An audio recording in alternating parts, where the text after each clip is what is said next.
Saludos. Dios les continúe bendiciendo. Bueno, vamos a hacer otro videito, ¿verdad? Tratando de explicar algo de la palabra. Nunca está de más explicar algo de la palabra para que la gente, ¿verdad? Pues sea un poco más claro en este sentido cuando se expresan. Entonces, estaba oyendo, ¿verdad?, a una hermanita en TikTok predicando, hablando del hijo pródigo. También oigo a muchas personas. Yo mismo creo que habré predicado de eso del hijo pródigo en otras ocasiones. Entonces, lo que quiero hablar es de la esencia de la parábola, ¿verdad? Entonces, para hablar de la esencia de la parábola, quiero comparar Romanos capítulo 10 con Lucas 15, que habla del hijo pródigo. Entonces vamos a leer, voy a leer aquí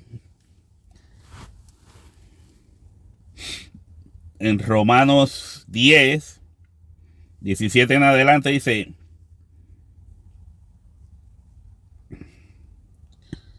Romanos 10, 17 en adelante. Así que la fe es por el oír, y el oír por la palabra de Dios. Pero digo, ¿no han oído?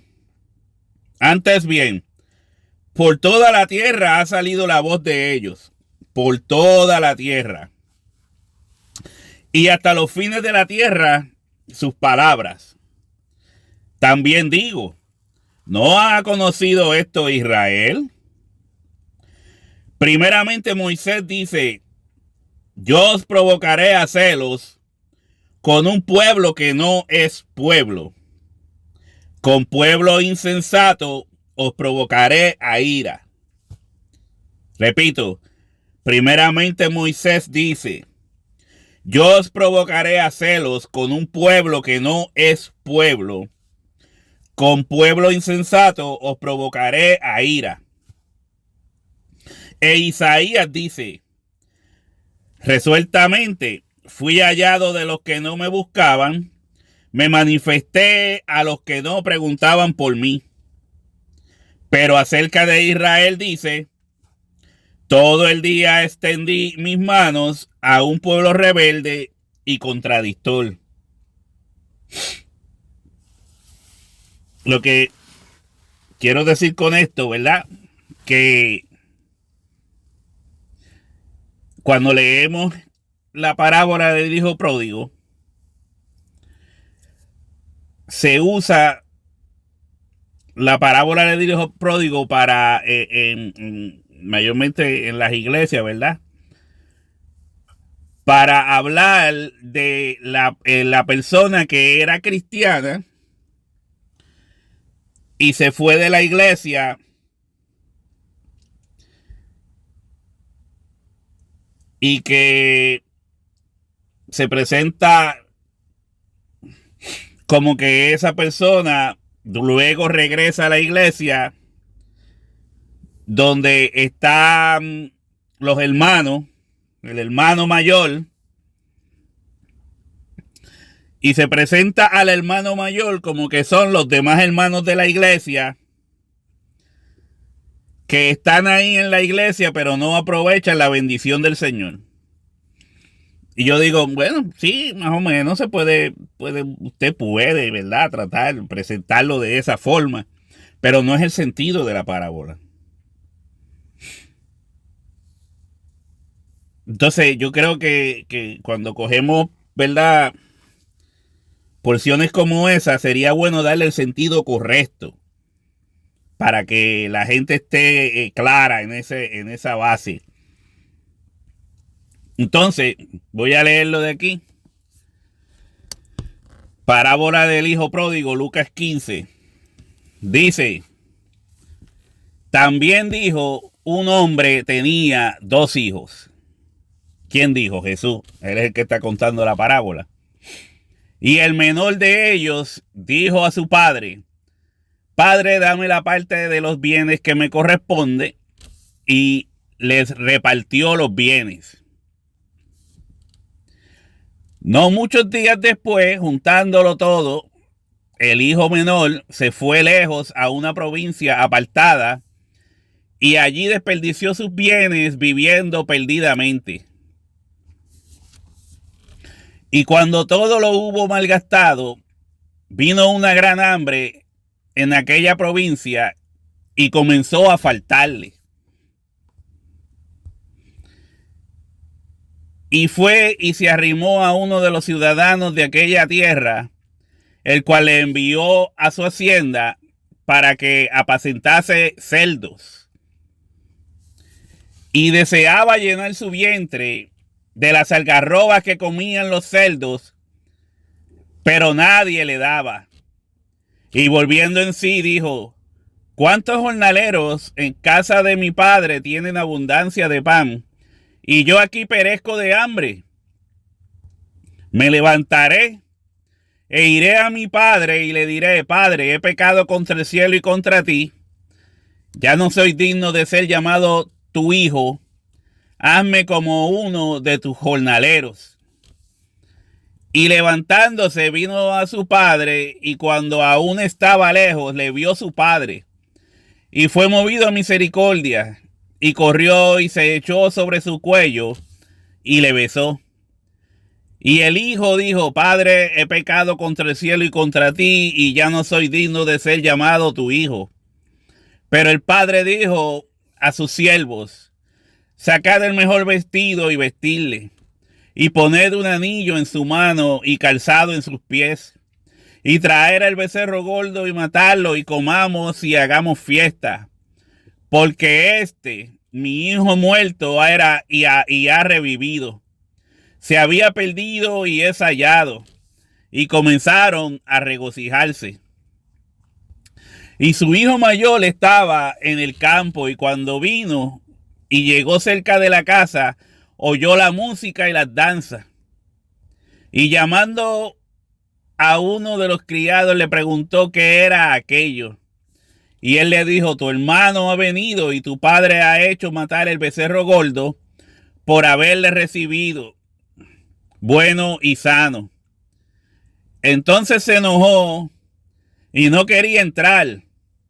Salió por tanto su padre y le rogaba que entrase. Mas él respondiendo dijo al padre, he aquí tantos años te sirvo, no habiéndote desobedecido jamás, y nunca me has dado ni un cabrito para gozarme con mis amigos. Pero cuando vino tu hijo, que ha consumido tus bienes con rameras, y has hecho matar para él el becerro gordo. Él entonces le dijo, hijo, tú siempre estás conmigo y todas mis cosas son tuyas. Mas era necesario hacer fiesta y regocijarnos, porque tu hermano era muerto y ha revivido. Se había perdido y es hallado. Entonces, toda esta parábola del hijo pródigo está hablando mayormente de el mismo pasaje que acabo de leer. Está tocando ese punto. Bien. Mire.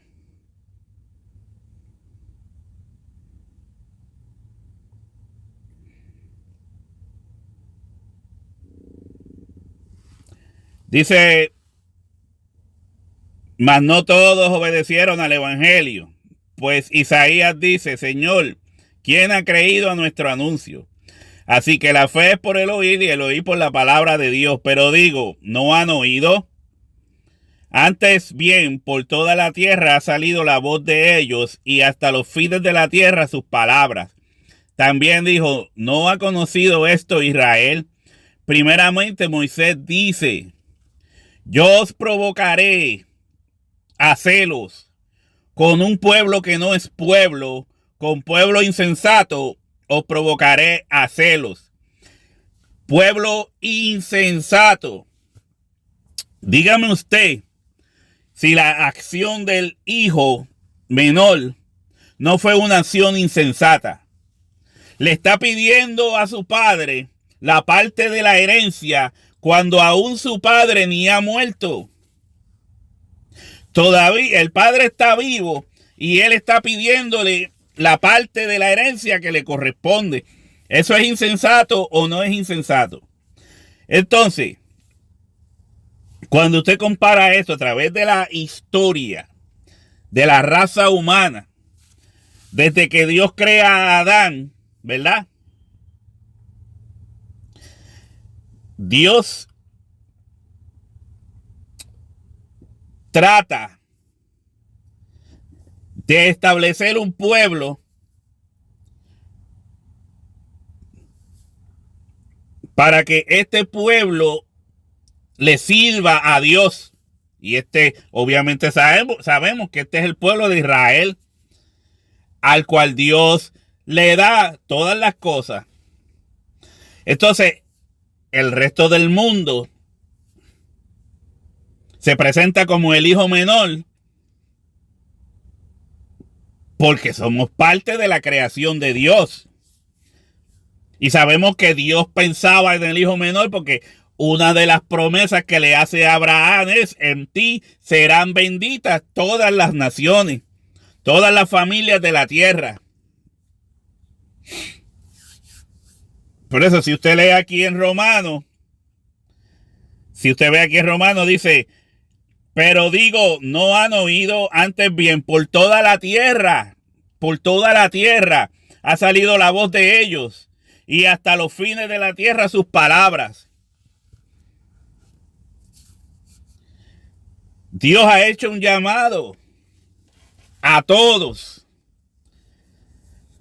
Entonces, tendríamos que explicar, ¿verdad?, de que el Señor llamaría a Israel a celos, porque Israel siempre fue un pueblo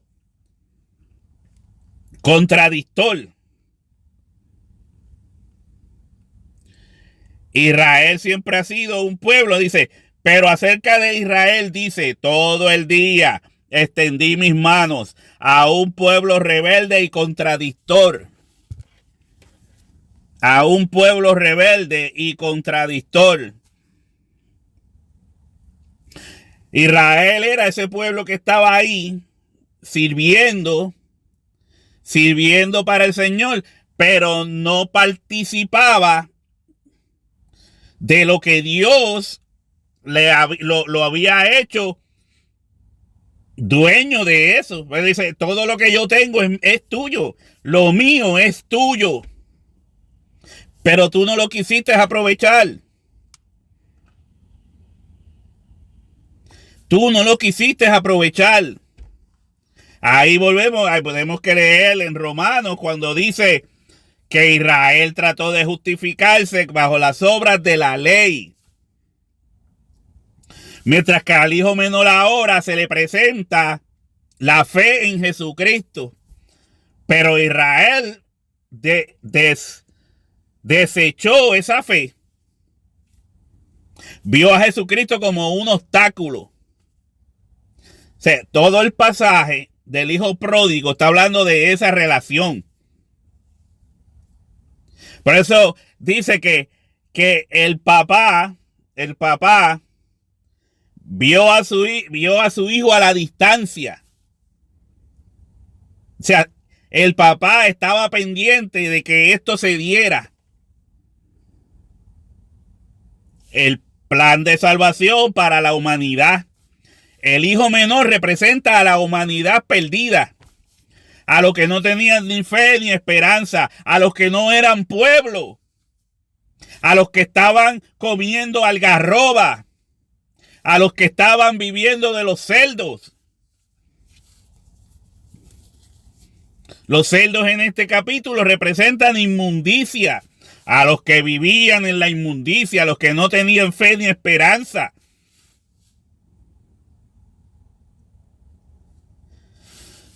Eso es lo que está pasando en esta parábola. Entonces, cuando el padre ve a su hijo venir a él arrepentido, cuando ve a su hijo venir a él arrepentido y levantándose vino a su padre, y cuando aún estaba lejos le vio su padre, y fue que movido a misericordia, Dios fue movido a misericordia y corrió y se echó sobre su cuello y le besó. Esto es lo que se da. Es lo que se da en el sacrificio de Jesucristo. ¿Por qué? Porque había que establecer un nuevo pacto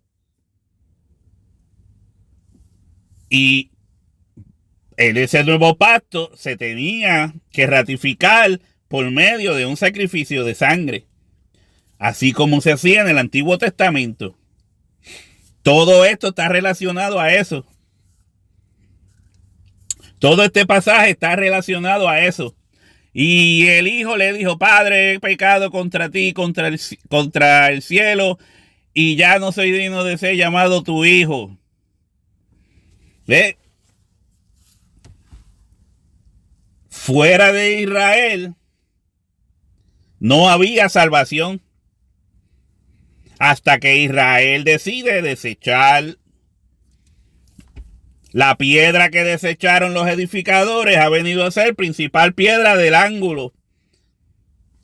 Israel desecha a Jesucristo. Dios es movido a misericordia. Y Dios dice que llamaría un pueblo que no es pueblo.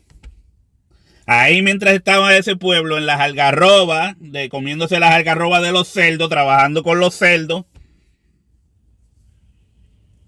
entonces ve la oportunidad y dice: espérate, pero ¿qué yo hago aquí cuando yo puedo ir donde mi papá? Y aún los jornaleros de mi papá comen mejor que yo. Aún los que trabajan para mi papá comen mejor que yo. Vamos allá, que sea que me haga uno de sus jornaleros. Dice: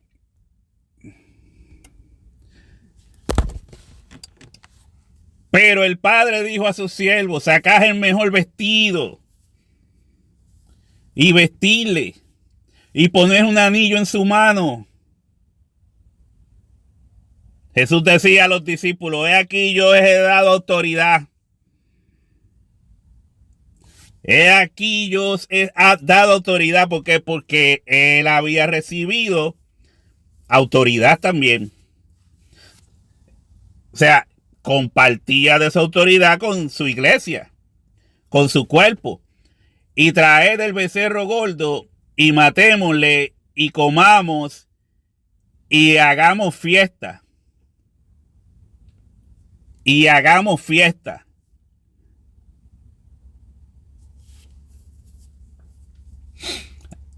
Así que todo está relacionado a eso.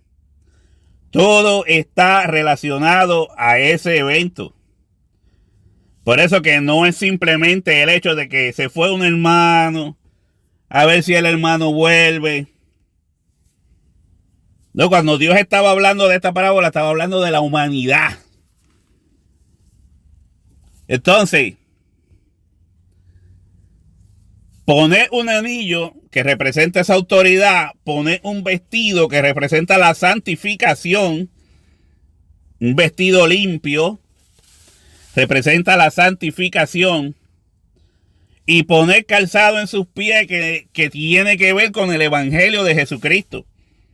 De ahí la parábola de la higuera estéril, cuando el pueblo de Israel se compara con una higuera estéril que no daba fruto, no tenía fruto.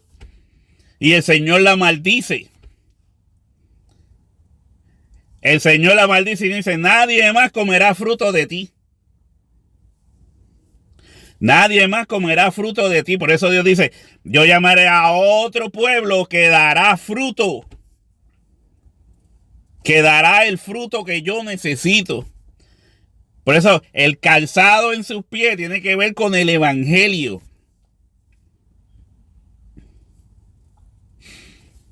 Traed el becerro gordo, matarlo y comamos y hagamos fiesta. Y hagamos fiesta.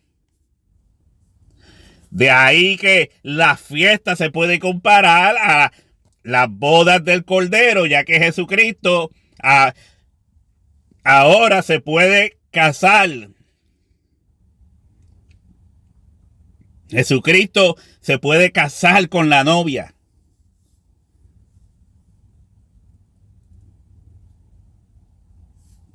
¿Por qué? Porque queda libre del matrimonio. Dios queda libre del matrimonio en Cristo. Cuando Cristo muere es como si Dios hubiese muerto en la cruz. Y al Dios morir en la cruz queda libre del pacto que tenía con Israel, de la alianza que tenía con Israel, y puede ahora crear una nueva alianza con una nueva pareja. Y esa pareja es la iglesia. No está casado con dos. Está casado con una, con la iglesia. Porque la iglesia tampoco puede estar casado con dos, no puede estar con dos pactos.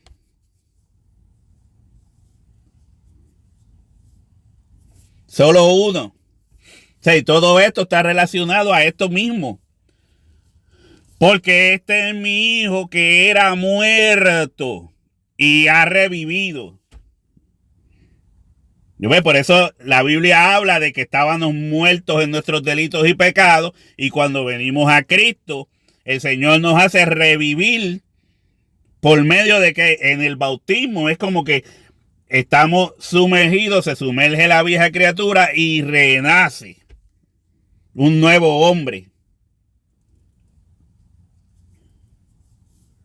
Un nuevo hombre espiritual.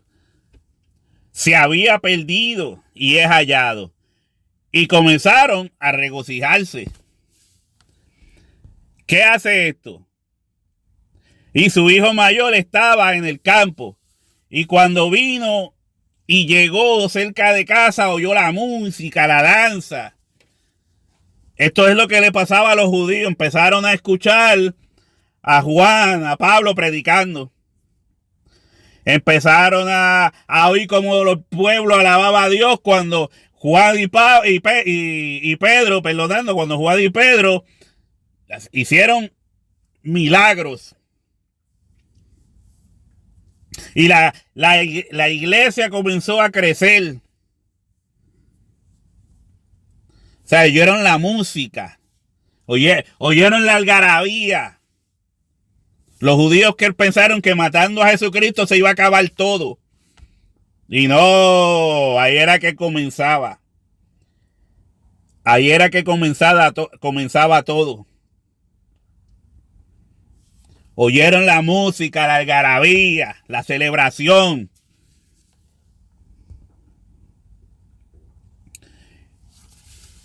Él le dijo, tu hermano ha venido y tu padre ha hecho matar el becerro gordo por haberle recibido bueno y sano. Entonces se enojó y no quería entrar. Salió por tanto su padre y le rogaba que entrase. ¿Qué tiene que ver esto?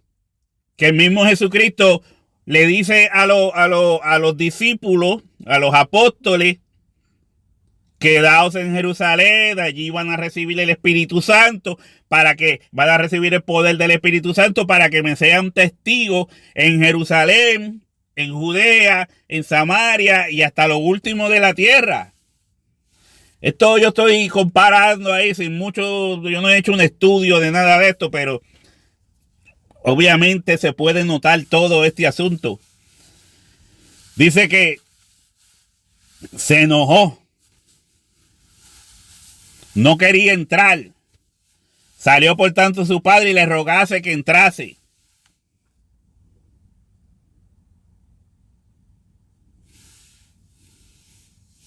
¿Va entendiendo?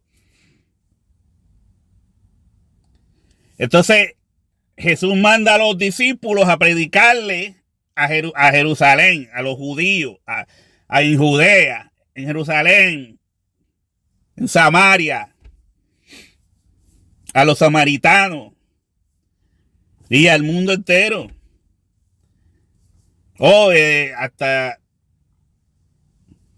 Hasta toda la tierra conocida hasta ese entonces, y la cosa seguiría hasta el día de hoy.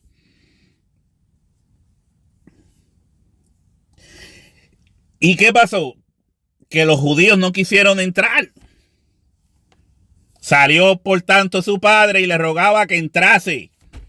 ¿Cómo le rogaba? Por medio de la iglesia. Entra, chico. Y manda a la iglesia que le rogaran a su hijo que entrase. A Israel. El mismo Pablo en Romanos escribe diciendo: yo amo a Israel.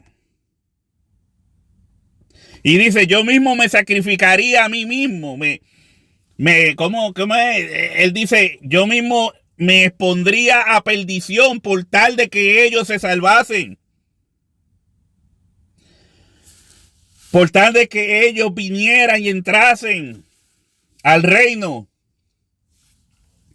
Y dice el 29, mas él respondió, dijo al Padre, he aquí tantos años te sirvo y habiéndote desobedecido y no habiéndote desobedecido jamás, y nunca me has dado ni un cabrito para gozarme con mis amigos.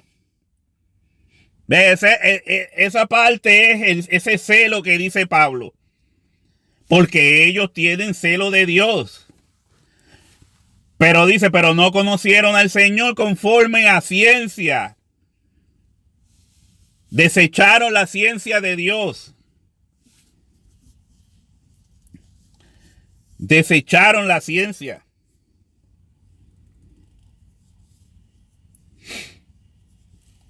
Y entonces, para cerrar, ve cómo todo esto encaja. El que usted tiene, para aprender bien esta parábola, usted tiene que ver esa relación entre el judío de aquel tiempo, Israel, y la iglesia. El judío de Israel era el hermano mayor y la iglesia, los que han recibido a Jesucristo como Salvador, son el hermano menor.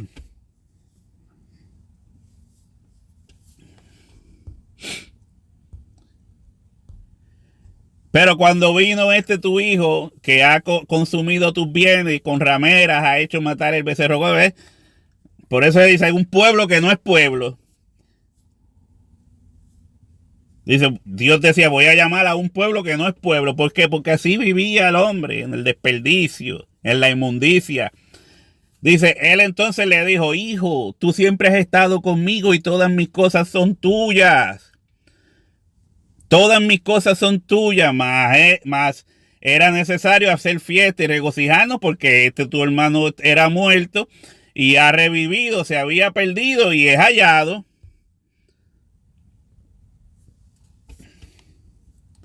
Pero ese celo de Israel no le permitía ver, no le permitía ver lo que estaba aconteciendo.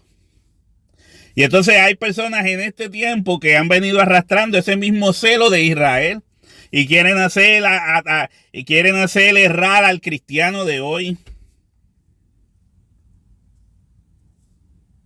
Todavía sigue esa lucha. Así que, mi hermano, cuando usted predique sobre este capítulo,